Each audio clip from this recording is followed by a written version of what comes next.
Bom dia, senhoras e senhores deputados, galeria imprensa, presidente. Subo à tribuna hoje para fazer um pronunciamento, que é um pronunciamento longo, porque ele traz 7 pontos, né?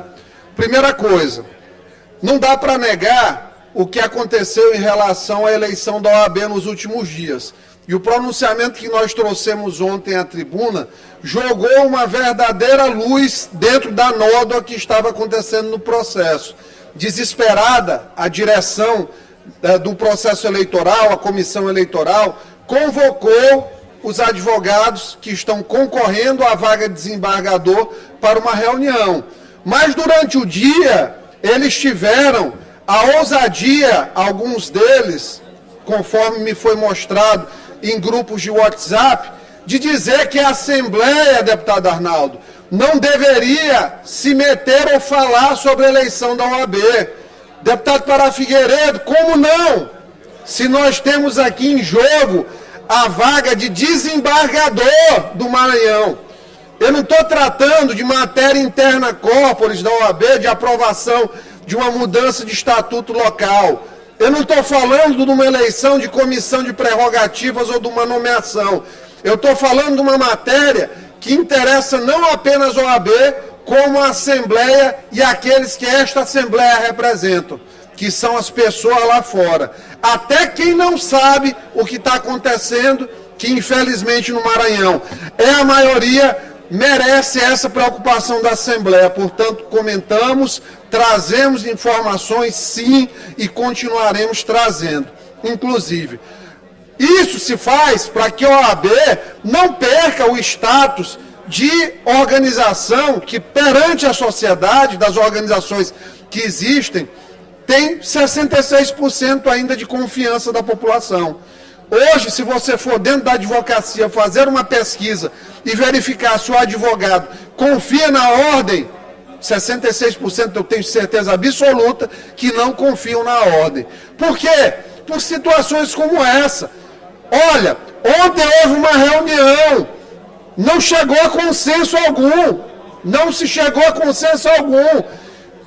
A comissão eleitoral recebeu de todos os mais de 30 candidatos e candidatas a informação de que queriam urnas eletrônicas no processo. A comissão eleitoral não quer de jeito nenhum. Já começou, deputado Eric, errando, sabe por quê? Porque a comissão eleitoral não responde apenas aos interesses dos 30 e poucos candidatos. A comissão eleitoral responde aos interesses dos milhares de advogados e advogadas do Maranhão. Portanto, 32 advogados não poderiam ter capacidade de deliberar ali sobre o final do pleito. Candidatos querem urna eletrônica. Sociedade já mostrou que quer urna eletrônica. Usar token, sistema da Eleja-se. Não fez eleição, deputado Lula, você que é vascaíno, dentro do Vasco, a plataforma. Não conseguiu fazer eleição no Curitiba. Mudou de endereço recentemente a empresa. Uma série de suspeitas em cima. E agora, no meio do processo, eles estão procurando uma outra plataforma. Quem que confia nisso? Entreguem os computadores, voluntariamente os servidores, para a Polícia Federal, para periciar.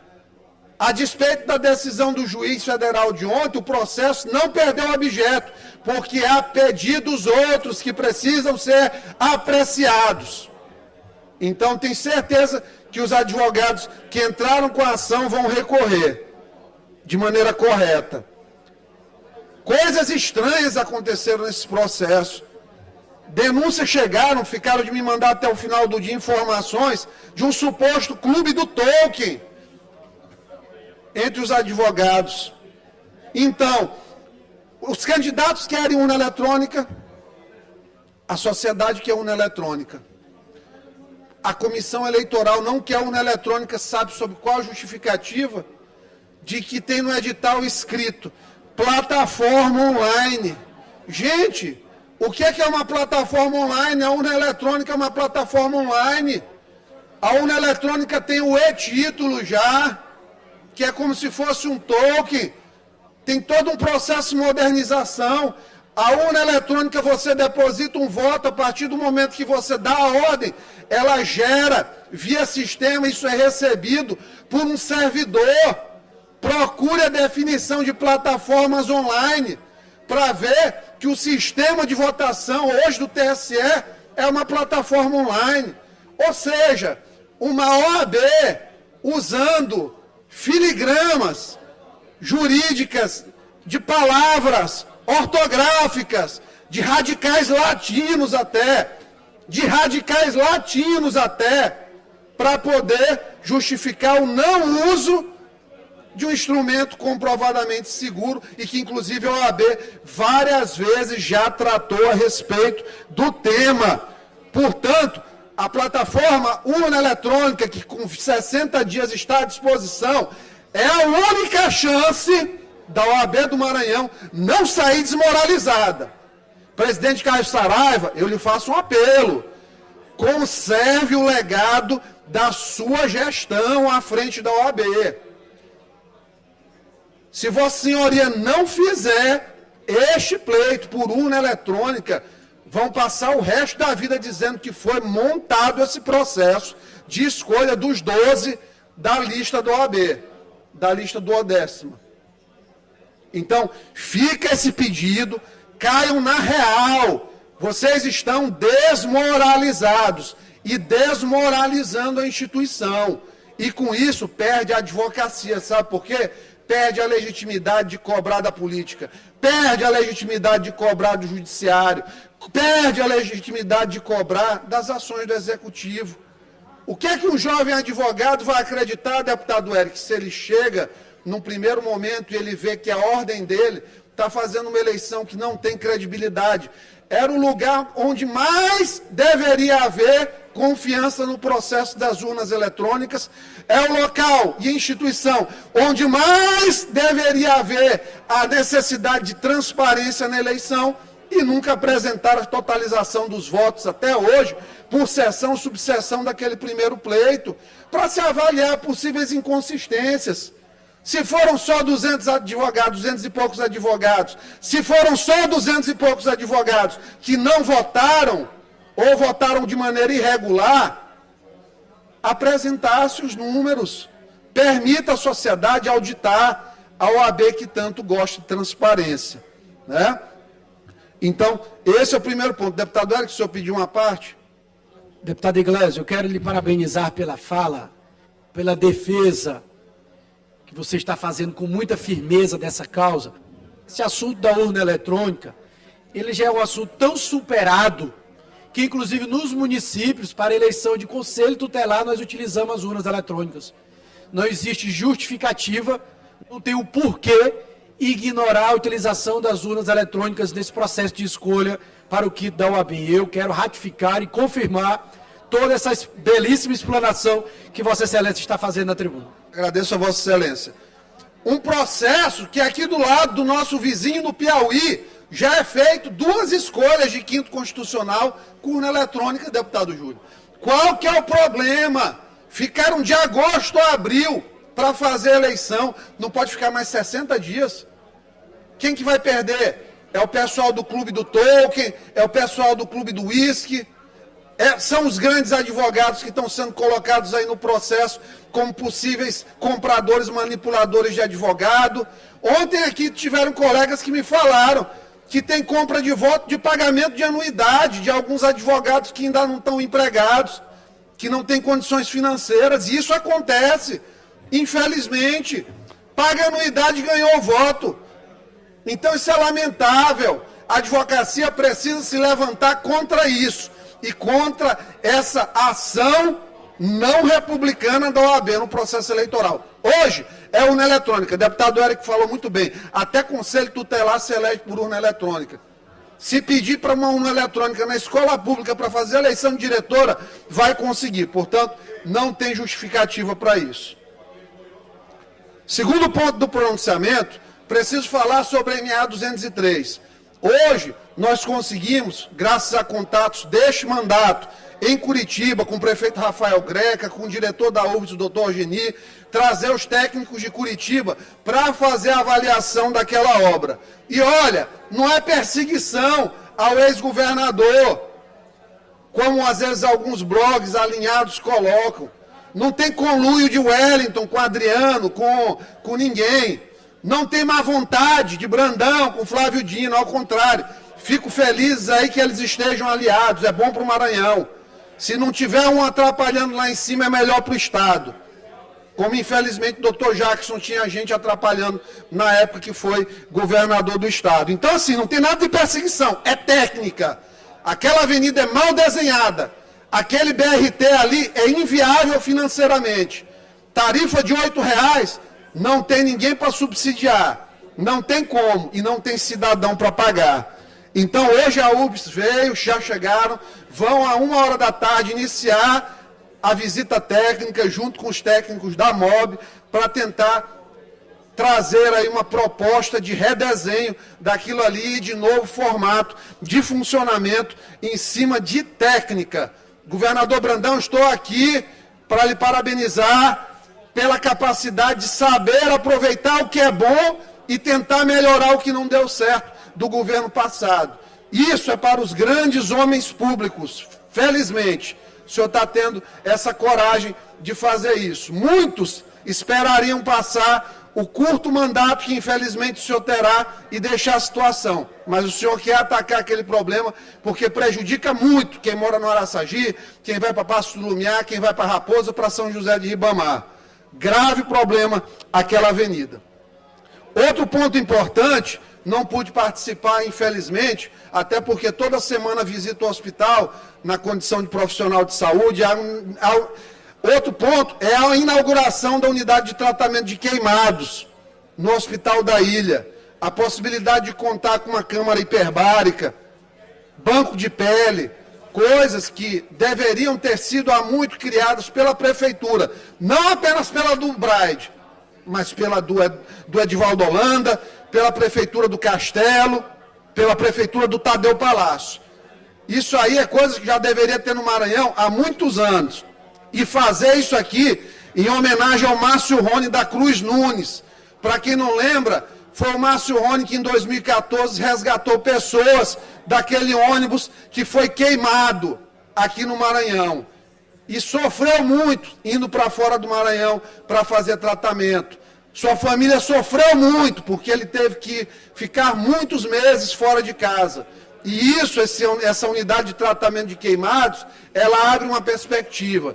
Já fica aqui o meu recado, enquanto médico, para que a unidade providencie equipamentos como dermátomo de Zimmermann, que hoje é um equipamento que não tem nos grandes hospitais particulares para enxertos de pele mais delicados, facas de Blair, todos os curativos especiais, tipos de gases especiais. Inclusive, sugiro que traga uma consultoria de outro estado com referência de centro de queimados, ou que os médicos daqui que vão atuar sejam aí levados para fazer essa reciclagem, para melhorar a assistência aos pacientes queimados aqui no Maranhão. Não poderia aqui deixar também, na tribuna, de pedir ao governador Brandão, que tem se esforçado, mas graças aos repasses do governo federal, que prometeu muita coisa, mas até agora não fez nada, do presidente Lula, que prometeu picanha, que prometeu um monte de coisa, revolução na vida das pessoas, que aumente o repasse mensal ao governo do Maranhão. Os médicos estão com salários atrasados e precisam ter esses salários regularizados. A influência que o ministro tem lá em cima, ministro, eu sei que o senhor não gosta muito de profissional da saúde, principalmente de médico. É alguma coisa aí psicológica que remonta aos tempos da universidade. Eu já percebi isso aí em Vossa Excelência. Mas olha, ajude. O médico, ele está junto aqui com vários outros profissionais, cuidando da saúde das pessoas. Não adianta todo mundo ter seu salário em dia e o médico ficar 3, 4, às vezes 5 meses sem receber. Isso foi uma herança maldita que o seu governo deixou para o governador Brandão. E agora está com uma batata quente na mão. Então ajude aí em cima. O senhor que está o tempo todo ao lado do ex-presidiário e agora presidente Lula, a trazer mais recursos para o Maranhão. Nós precisamos aqui, nós precisamos estimular os nossos profissionais. Graças a Deus nós vamos ter o piso da enfermagem. Por favor, regularize, mande recursos, porque o Estado não tem mais de onde tirar, a rede é grande. Foi feita aí com um dimensionamento que precisa de mais recurso. Não pode ficar para o médico 3 meses de atraso. Médico tem conta também, tem filho, tem esposa. Então precisa trazer isso para a realidade. Pague mensalmente um aumento no aporte. Hoje são 30 milhões, coloque 70. Resolve o problema. Não tem dinheiro para tentar comprar deputado lá em cima em Brasília para votar no 2630, votar a favor dessa excrescência jurídica. Traga recursos aqui para o Maranhão. Fazer um registro aqui, um quarto ponto importante, em relação a Araioses. Araioses foi um município em que eu tive uma votação muito boa, votado por membros da oposição de Araioses, que faz uma oposição responsável, uma oposição que faz um bom sindicato, para que a prefeita cumpra com o que foi acordado com os professores, num termo de ajustamento de conduta. Fez o acordo para pagar os 14,95%, fez o acordo para fazer o ajuste de contas do município, e a prefeita Luciana não resolve a situação dos professores de Araioses, que diferente aqui do Estado, antes que vá alguém dizer que tem 2 pesos, 2 medidas, lá não tem GAN, lá não tem incorporação de gratificação como verba salarial. Então não tem nenhuma incoerência no que eu estou falando. Precisa pagar os 14,95. Fez o TAC, é sinal de que mostrou que tinha viabilidade. Pague o acordo com os professores, prefeita. Fica aqui o nosso apelo respeitoso. Nós queremos apenas que a situação seja resolvida, e o meu abraço ao vereador Arnaldo, que tem sido um defensor incansável nessa luta em defesa dos professores de Araioses. Em relação a São Luís, nós tivemos mais uma notícia aí. Cadê meu amigo Fernando? Está aqui? Já saiu, oh meu Deus do céu, lá vou eu falar assim, Fernando está aqui. Mas Fernando, se estiver assistindo, né, o prefeito essa semana, ele anunciou, segundo ele, o maior aumento dos últimos, da história, o maior aumento da história de São Luís, 8,2%, foi menor do que o aumento do salário mínimo. Estou com a série histórica aqui de aumentos nos últimos 20 anos. Já teve ano de ter aumento de 13,08%. O prefeito é obrigado a dar esse aumento, porque ninguém pode, na prefeitura, ganhar menos do que o salário mínimo. Então, não tem bondade nessa história. Ao contrário, ele está devendo 0,7% ao Sinfusp. Alô, Sinfusp, ele ainda está devendo 0,7% a vocês, de reajuste. Portanto, não tem esse papo de maior reajuste da história. E outra dúvida que eu fiquei é que pode ter sido 2 coisas. Ou um lapso, mas aí assim, lapso normalmente tem uma assessoria, porque ele tem assessoria de imprensa lá o tempo todo, tem nosso amigo Igor do lado, tem o pessoal que faz a revisão das coisas, das publicações. Ele disse, vamos pagar retroativo a 1º de maio. Retroativo é o que vem para trás. O certo seria ele dizer, a partir de 1º de maio. Então eu fiquei na dúvida, ele vai pagar retroativo a janeiro, a 1º de janeiro, ou vai pagar a partir de 1º de maio? Porque é muito difícil a gente ter um prefeito que não sabe, ou uma equipe que está ao redor que não avisa para ele o que é retroativo. Fica meio complicado. Não foi o maior aumento, nós já tivemos vários aumentos maiores, mas que bom que teve o aumento. Que bom que teve o aumento. É melhor do que nada. 8,2 é melhor do que 0. Lembrando, 2020, 21 e 22 não teve aumento, porque a gente sabe que tivemos uma pandemia que foi cruel com as finanças do país. Então, é óbvio que tem uma explicação para esses últimos 3 anos não ter aumento. Mas se a gente dividir 8,2 para os últimos 4 anos, nós vamos ter 2,05% de aumento por ano, que está muito longe ainda de recompor a inflação. Então, não tem esses motivos para essa festa toda, para esse alarde todo, lamentavelmente. Então, aqui o 7º ponto do pronunciamento, já mais encaminhando para o tempo final, foi em relação ao arquivamento. Arquivamento não, vamos falar o termo corretamente. O próximo ponto é em relação à retirada da pauta, diga-se, arregada de Orlando Silva, inclusive contou com a presença ali ao lado de um papagaio de pirata maranhense o tempo todo, ali no vídeo, ficou muito engraçado aquilo ali, né? Retiraram o PL 2630, mas não sem o dia todo, nosso ministro, que aí tomou agora às vezes mesmo, de verdadeiro inquisidor, sem qualquer tipo de participação ou decisão, mesmo que interlocutória, dos tribunais superiores, juiz e executor de sentença. Ele pegou, subiu, disse, primeiramente, que as plataformas tinham uma regulação, a regulação não era uma necessidade, era um dever, inclusive, colocado no artigo 222 da Constituição. Eu vou ler aqui de novo o que é o 222, que eu acho que ele só pode ter sido equivocado, até porque ele não conta mentira, ele não faz isso, eu conheço, né? Contém um pouquinho de ironia dentro da frase. A propriedade de empresa jornalística, ou de radiodifusão sonora e de sons e imagens é privativa de brasileiros natos ou naturalizados há mais de 10 anos, ou de pessoas jurídicas constituídas sob as leis brasileiras que tenham sede no país. Alguém aqui leu plataforma digital? Não tem. Parágrafo 1º, em qualquer caso, pelo menos 70% do capital total deverá pertencer a brasileiros natos. Aqui não tem nada. Parágrafo 2º, a responsabilidade editorial e as atividades de seleção da programação veiculada. Veiculada de quem? As empresas jornalísticas de radiodifusão, né? São privativas de brasileiros natos ou naturalizados. Também nada. Parágrafo 3º, os meios de comunicação social eletrônica, meios de comunicação social eletrônica. De novo, meio de comunicação social eletrônica. Não estou falando de plataforma digital e nem de rede social. Rede social é para interação. Google é mecanismo de busca que oferece outras ferramentas. Então, aqui também não tem nada. Parágrafo 4º, a lei disciplinará a participação do capital estrangeiro. 5º, alterações de controle societário das empresas de que trata o parágrafo 1º serão comunicadas ao Congresso. Aqui, ó, o ministro usou esse dispositivo na coletiva.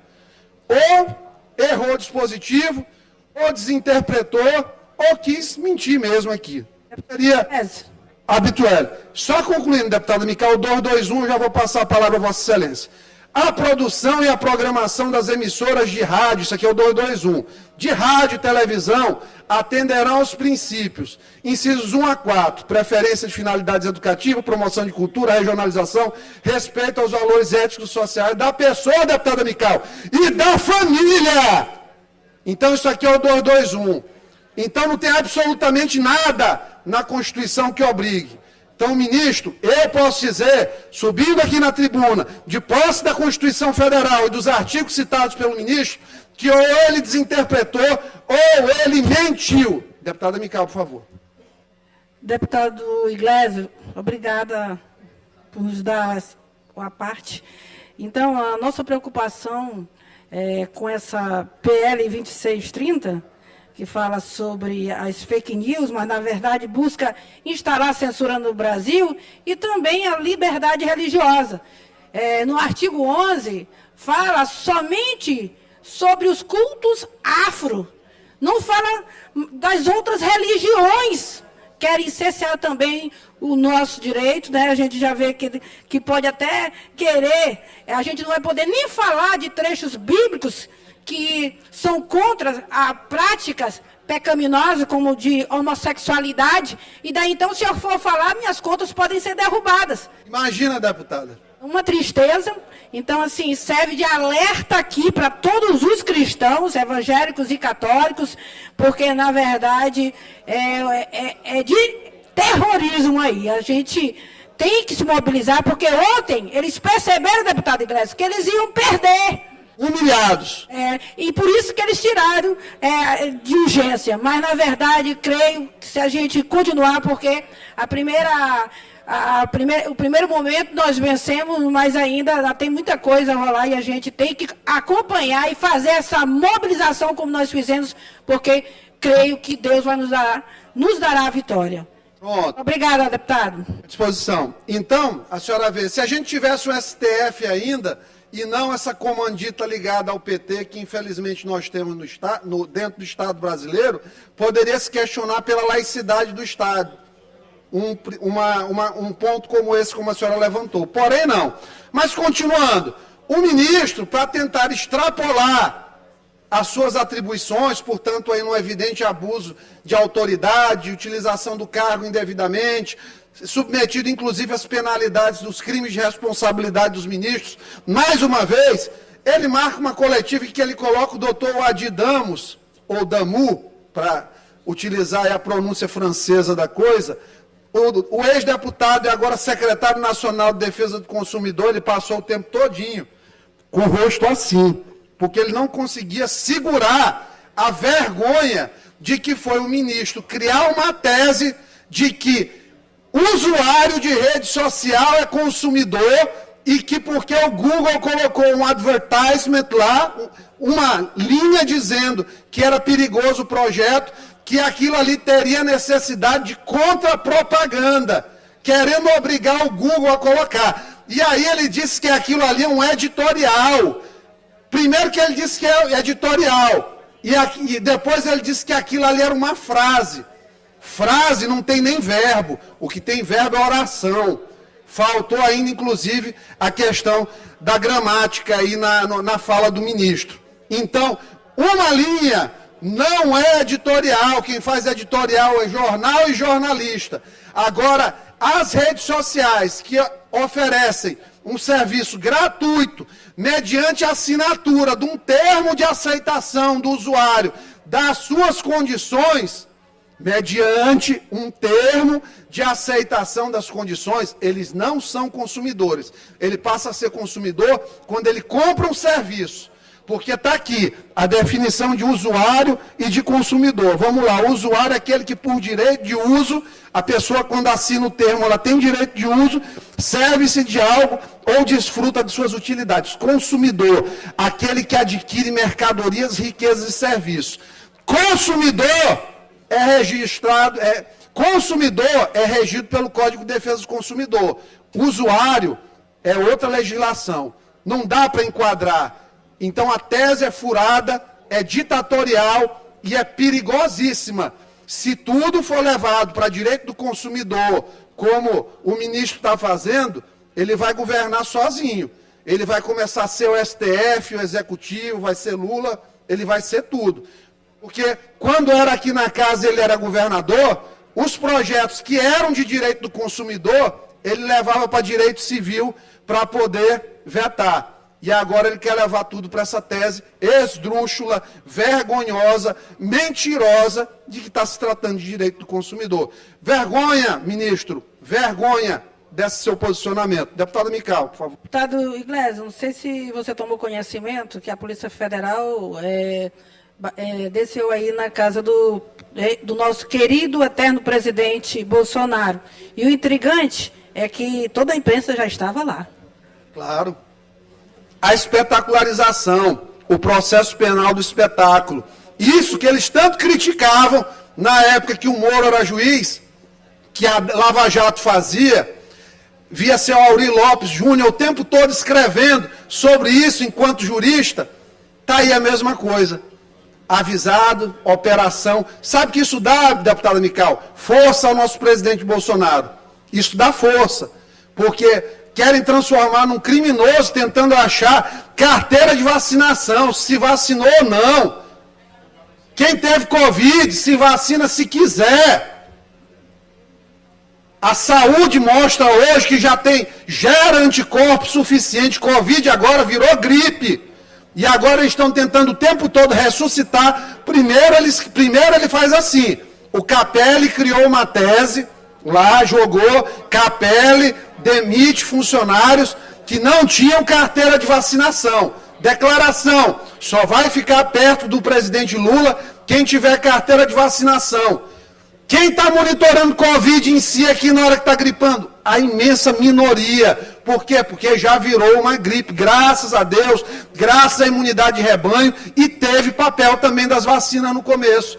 Mas esse frenesi, essa tripe louca de vacina nesse momento, não tem nenhum fundamento científico. E digo isso aqui com a autoridade de um doutor em cirurgia experimental, em fisiopatologia experimental. Entendo de processo de saúde e doença. Muito obrigado a todos.